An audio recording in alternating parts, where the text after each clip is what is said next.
I think it's just, that's what we all do, right? We take notes. That's why we're such great learners. And that's why we pivot so well. I know, right? Well, everyone, we're live on YouTube. Woohoo!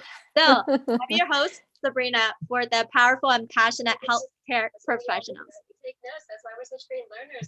We pivot so well. I know, right? Oh, there we go. That would definitely live on YouTube. Just feedback and playing. So we are two PAs here, bring to you a special session because we're celebrating PA week. And we know that in all healthcare professionals, we have a lot of struggles, depending on whether we are morally having dilemma about how do we treat this patient, whether what I'm doing with my not just my patient, but how I'm treating my coworkers, my families. Is my decision really needed to be considered from someone else's? There's so many questions in life, but how can we build our resilience so we are not being bogged down, being dragged down, and continue growing into our full fulfilled self? And that takes time, that takes steps, and you can all totally do it.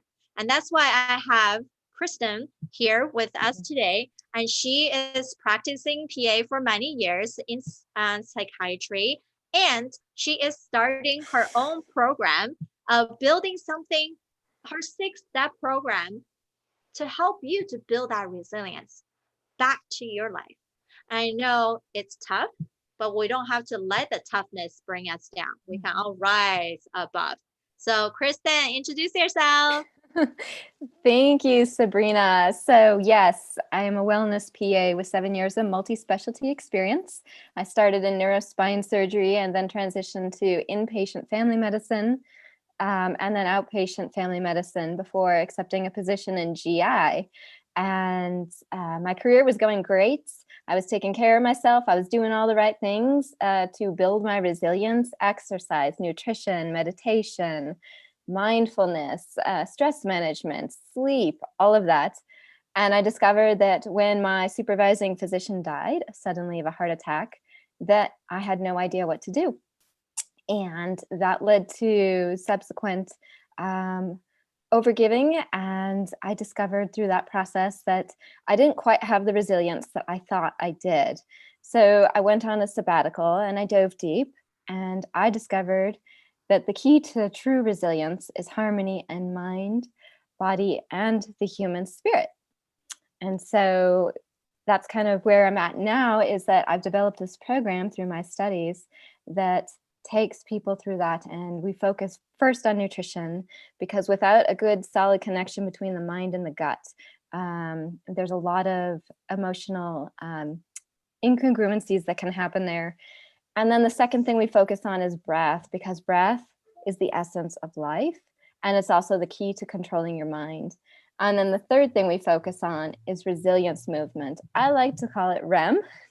It focuses on building strength and flexibility, and also restoration of the HPA axis at the same time, to really balance out those elevated stress hormones that we encounter so frequently. And it's interesting is that I just recently discovered an article that's comparing and noticing that there's a common thread where there's a high rate of post-traumatic stress disorder with burnout. And so, everyone's talking about, here's burnout, here's this. And I like to focus on the solution, which is how can we build resilience to that? Perfect. Yes, I totally agree on every single level that too many people feel like they support each other, are just talking about the problem. Now, it's fine to talk about the problem because you recognize it, so other people can recognize it too. But it's not okay to stay in the problem. Just say, yes, I experienced this. And then all the story, all the negativity, just start weighing everybody down, because that negativity, that vibration is passed down very much in person or virtually. And it's the way that we're spreading the energy. Why not build the resilience, build yourself into that someone who can receive positivity again, and you can radiate that to other people, Mhm. wouldn't that life be so much more beautiful? I mean, come on. It is. It is much, much better. And at the end of the day, when we're thinking about fulfillment, Mm, excitement, it's about bringing that nuances, that novelty, right? It's not for you to repeat this things that you're just upset about over and over again. You're mhm, just allowing yourself being trapped there. And versus mhm, what Kristen can teach us is these ways to pivot out. Now, part of what I gone through is that, right? Like, I don't think I truly burned out. I think I was just allowing myself, I need to own up to that too, allowing myself to constantly operating, allowing myself to take that beeper every single freaking night for being in a hospital of 29 days straight before I really think about like, who, this is not what I signed up for, right? mhm, Like, no one sustained that at mhm, all. So we have to own up to our own decision of allowing other people do that to us, and then we can do something about that, right? And for all of us, it doesn't have to be like, oh, just train this, just do this. mhm, You don't have to be a pleaser. You don't have to really build up your CV mhm, just to show you're someone. Once you mhm. know who you are, and then you can make something beautiful. So yeah, please share with us, Kristen, like what is a little bit more in detail of your steps. So basically with the nutrition, so that was one of the first things I did. Actually, because Sabrina, I burned out in PA school. um, I actually had mono while I was in PA school, and I charged through it to complete on time. And it was detrimental to my immune system in a really big way. And I had noticed some emotional shifts as well, and a lot of stress in PA school, right? That's how they train us, that's how they mold us and to prepare us, right? And so when I switched to a plant-based diet, I mean, I'm talking within weeks, all my health issues went away. And so when I say plant-based, yes, it was 100% plant-based, but I make that difference and I call it plant-based and whole foods because there's a difference between the vegan diet out there and there's a different and this whole foods plant-based diet. And so really what I tell people is aim for 75% whole, unprocessed, plant-based foods. The cleaner, the better. Local, non-GMO, organic if you can. The important thing is to get some more plants into your body, especially dark leafy greens. And I don't want to go too long here because I could talk about food for hours. It's not something we study in PA school. However, I took that proactive initiative and I've studied it extensively in depth. I completed Colin Campbell's online nutrition program and I did this really cool CME opportunity where I spent a whole week at a yoga retreat center learning about nutrition. I mean, come on. 40 hours of That's CME. exciting. It was awesome. It was awesome. They no longer offer that.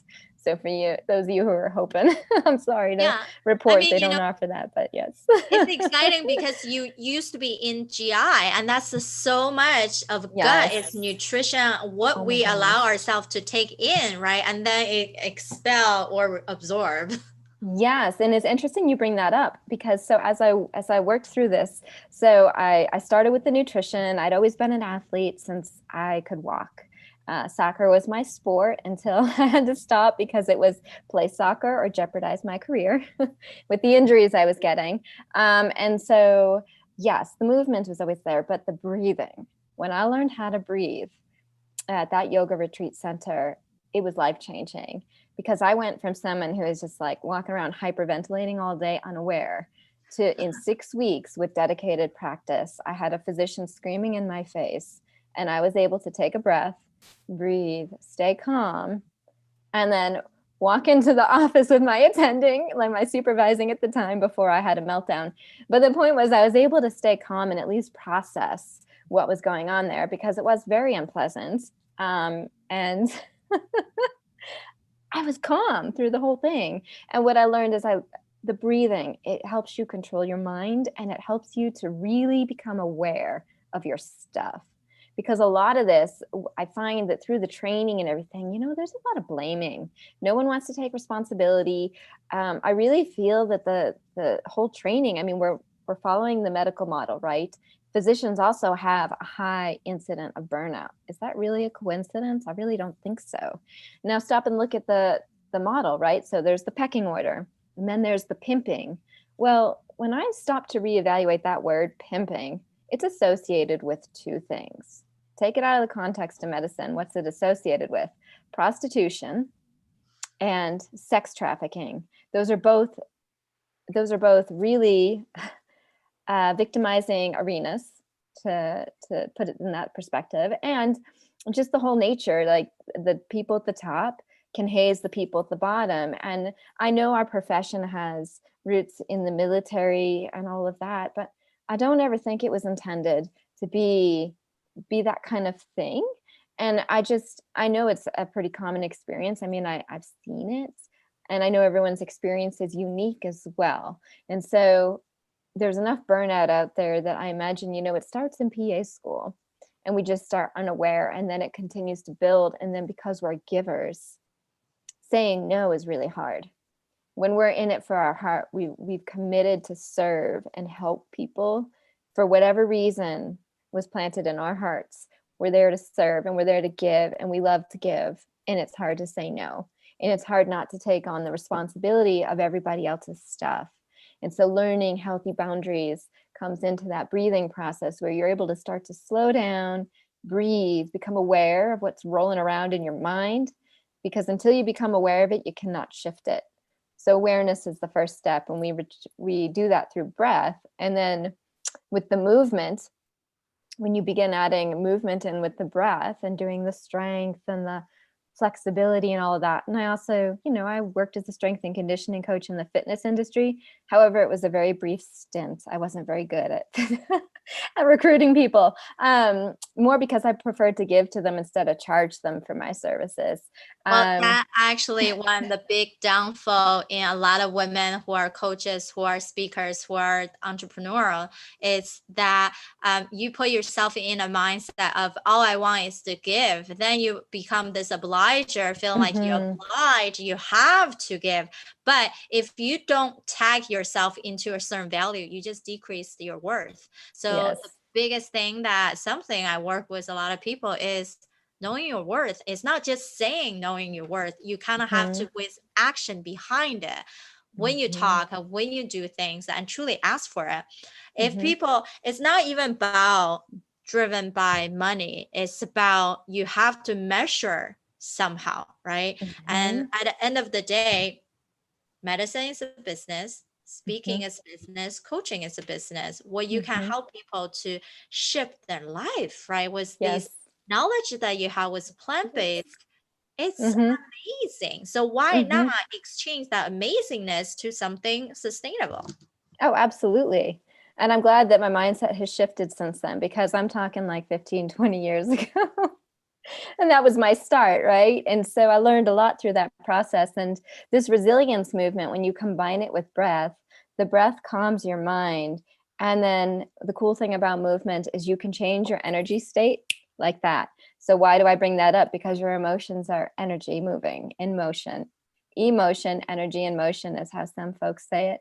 But I've just discovered we are powerful. We have the ability to control our mind. We have the ability to change our state of emotion in an instant, and it's a choice.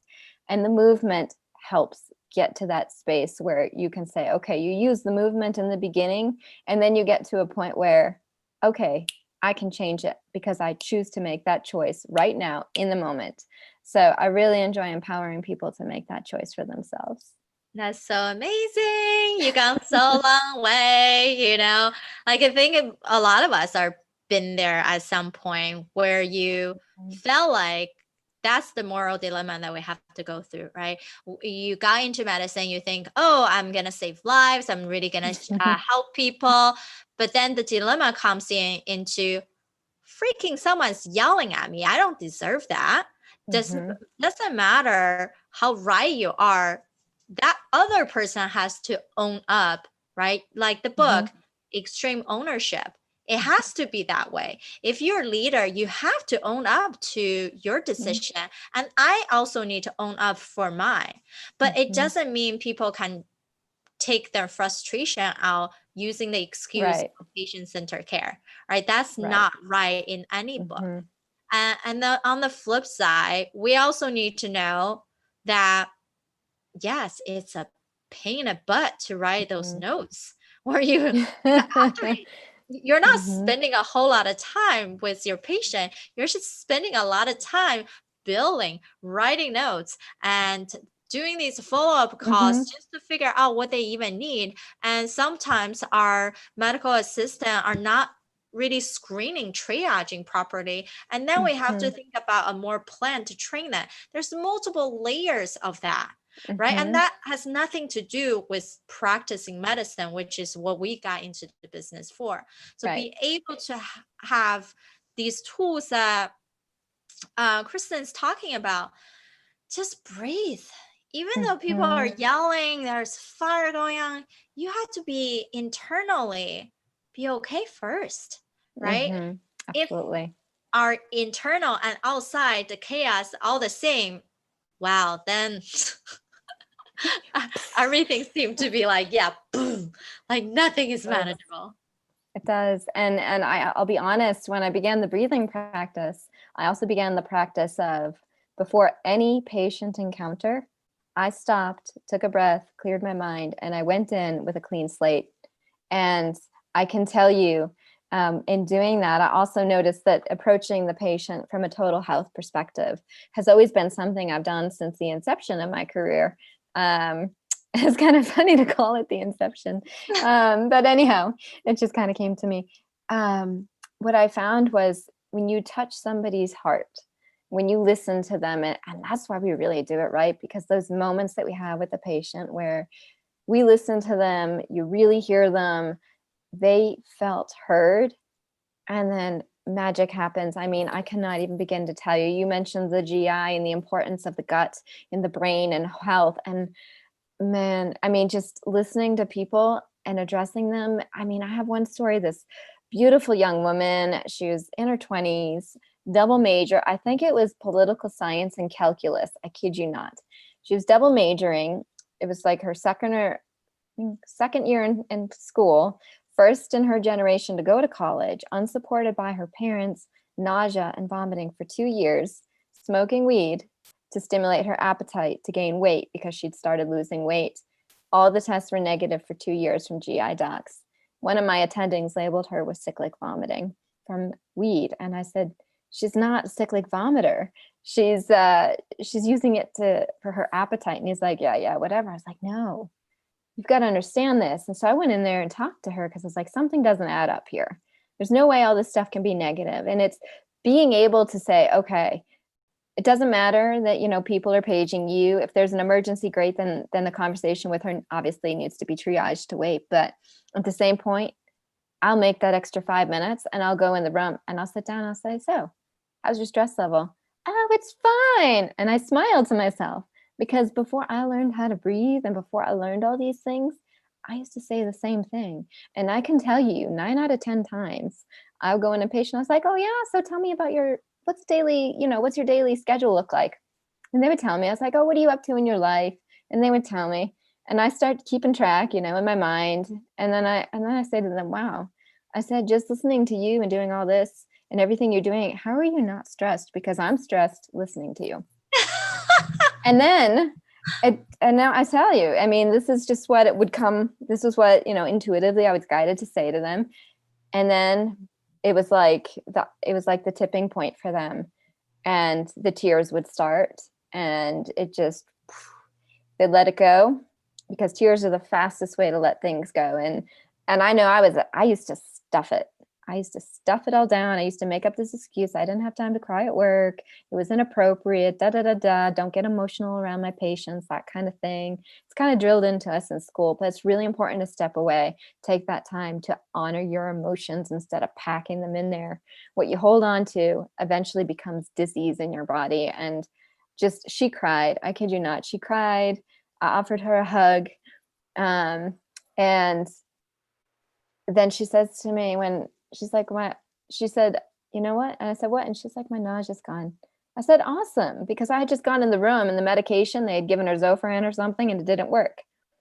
And um, she said, yeah, then it hadn't been working for days. And then I had that conversation with her. She felt better. She asked for food. So I wrote for her full meal And then 20 minutes later, they called me back to discharge her because they decided that she could go home. She kept the whole thing down.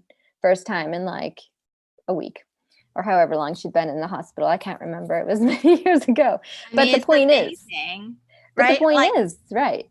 yeah. Have Mhm. you read the book Emotion Code? No, it's come up So several times for me and I've yet to read it. So read that book, and it's such amazing books. The book's method is you test your body sensory of yes and no, because Mhm, you have a lot of like all of us have these trap emotions that mhm, become a pain or become that nausea or become some kind of symptom that we don't know where it came from. We just have this lingering on. And some of this is from our own experience years ago. It's in the subconsciousness. We didn't deal with it, and then it come up later on. Or there can be generations ago. And we've seen that fear of height. mhm. How, if you haven't really gone to a high mountain building, even looked down, how could you learn that fear, right? And then it's Right. because somehow our parents subconsciously pass these down to us. And so that Mhm, is very similar to, once you recognize what it is and accept it, you let it go by crying, by just realizing it, then it mhm. seems you just let things off, like flows off you. And It that's does. something like what you were saying in that example with your patient. Like Mhm, when people always ask me, I don't know how you get over things so quickly. I'm like, why would I want to hold on to things that doesn't serve me? Like, yeah, I right. get mad, I get sad, I'm gonna cry. I used Mhm, wasn't doing that, right? Like then you feel mhm, like all these aches and then things that just stay in you. Once you do all the crying, do all that, and then the mhm, second thing I think is, okay, I cried. I know it wasn't something that I wanted to relive again, but mhm, that experience taught me something. It taught me that mhm. despite of the bad experience we had with this one friend, we had many good years together. And that goodness, that what I learned from that relationship is what I want more in the future. Mhm. I already cried about what something that I didn't want, right? And then that's in the past now. Now I'm looking in the future to search for something new in the direction that I want, right? Yes. And then it's amazing how if we let it go and clean, right, you mental cleanser. Mhm. And then yeah, awesome. So so that's your second step, right? So first step we talk about Mhm. nutrition, plant-based, and Right. second step is really this mind, this offloading. Yeah, It's that's the amazing. breathing to control the mind. And I used to teach my patients how to breathe, and their blood pressure would come down, and they would cry. I had I had physicians. I remember my first doc that I worked with. He used to come out of the room and he's like, "What are you doing to my patients? They're all crying." And I said, "I don't know. I was a new grad. I had no idea." I was like, "I don't know. I'm just listening to them." That's so I didn't funny. know. I didn't know. I didn't have the awareness at the time. But yes, so breathing is the second step. Remembering to take that breath, because we're supposed to breathe from our belly. That's how our body is designed. And most of us walk around breathing from our chest, and then we hyperventilate. And we all know what happens when people hyperventilate. And so moving on. So the third step is what I call resilience movement. And I like to call it REM. It's kind of like think about REM sleep, right? You want to really just bring things into harmony. So it's I'm trained in yoga, and I'm trained as a strength and conditioning coach, and I'm an athlete and trained in body movements and all that sort. So it's kind of a blend of everything that I've experienced, been exposed to. And what it does is build strength in an isometric way and also incorporate flexibility.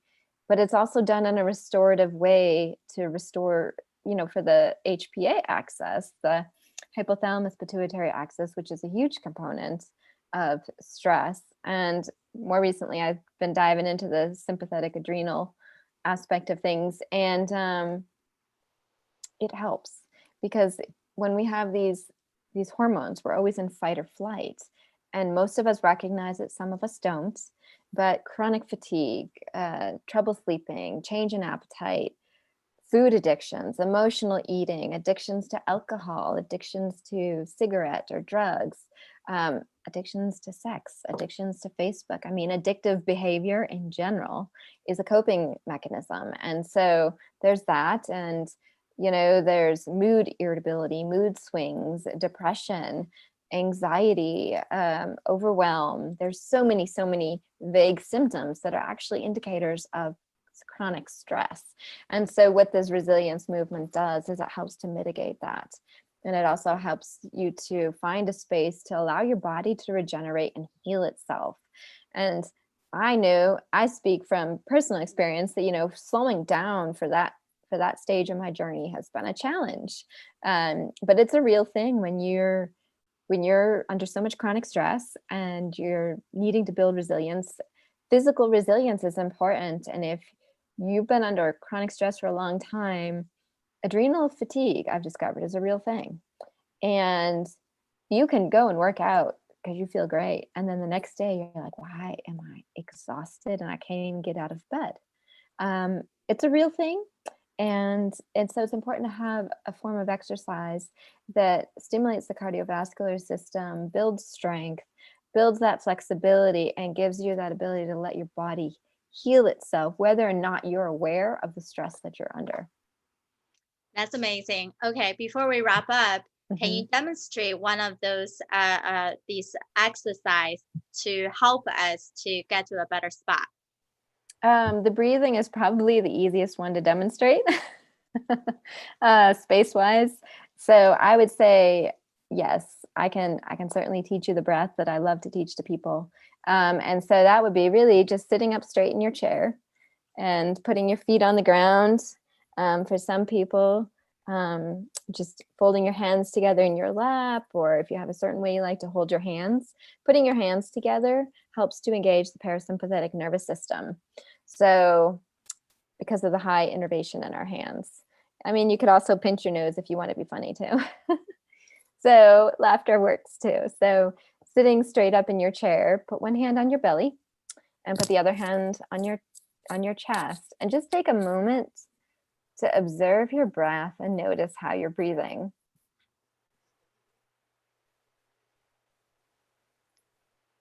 You're welcome to close your eyes or keep them slightly open, gaze directed down. It helps to minimize the distractions. And once you've tuned into your breath, just notice, are you breathing from your chest or are you breathing from your belly? Either way, it's okay, because I'm going to guide you through how to breathe properly through your belly. So after your next inhale, exhale with force. Just kind of push all the air out. And then take a nice deep breath in after that exhale. And inhale to a count of 4 if you can. Thinking sort of like 4, 3, 2, and 1. Then pause and hold your breath for a count of 1 and 2. And then exhale to a count of 4, 3, 2, 1, and then pause for a count of 1, 2, and then keep that rhythm going. And you'll notice with your next inhale that you'll be able to expand and take more air in, and that the pause at the top gets easier.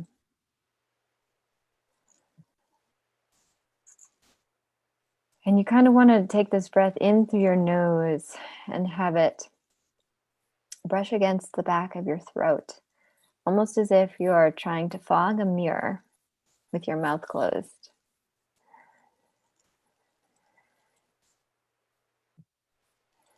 And just repeat that a couple more times and begin to notice the state of your mind. And as you focus on the counting and the pauses and the breathing, you notice that that aspect of it puts a leash on your mind.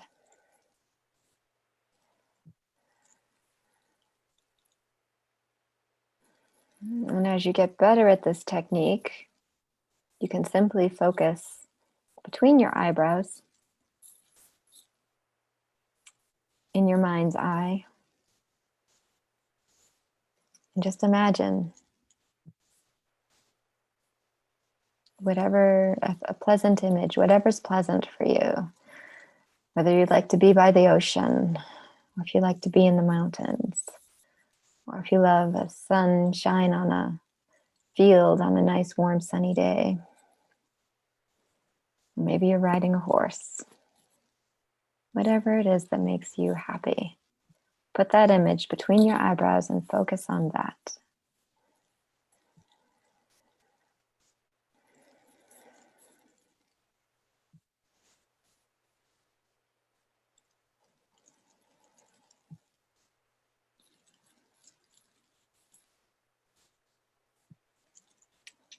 And then, I could allow you to do this for several more minutes, but for the sake of time, with your next breath, take a deep breath in. Don't even count it. Just inhale as deep as you can. And on your exhale, open your mouth and just let it all go.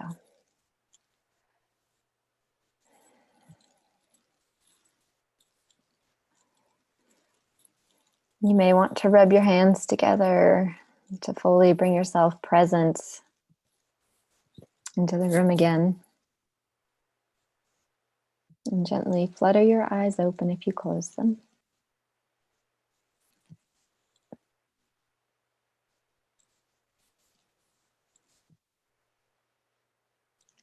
I think this is a great way to end the session. Everyone need to be doing this more. Give yourself a few minutes just to calm yourself and think about, now we're doing this live in the evening, but could be a great way you do before you go to sleep, because our mind's still going, right? Even you're relaxing, watching TV, it's still so much light stimulation. And when you really truly calm yourself with these techniques, you're gonna be sleeping like a baby. Yes, I have used this to fall asleep before, and patients have used it successfully as well. Awesome. I so appreciate you. We know there's still 3 more steps. So everyone, please get contact with Kristen, and she can be reached on Facebook and LinkedIn. And where else do you want people to find you? That's pretty much where I hang out.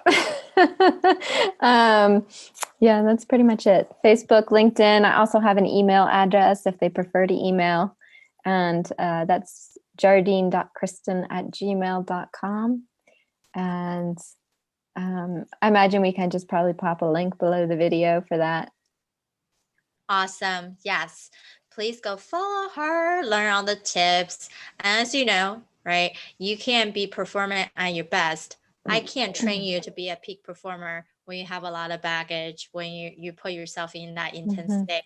So go, Kristen, get yourself in a better state, and then we can talk about how you can reach top going up and without having any issue of the upper limit. All right, ladies and gentlemen, hope you all have a great evening. Bye-bye.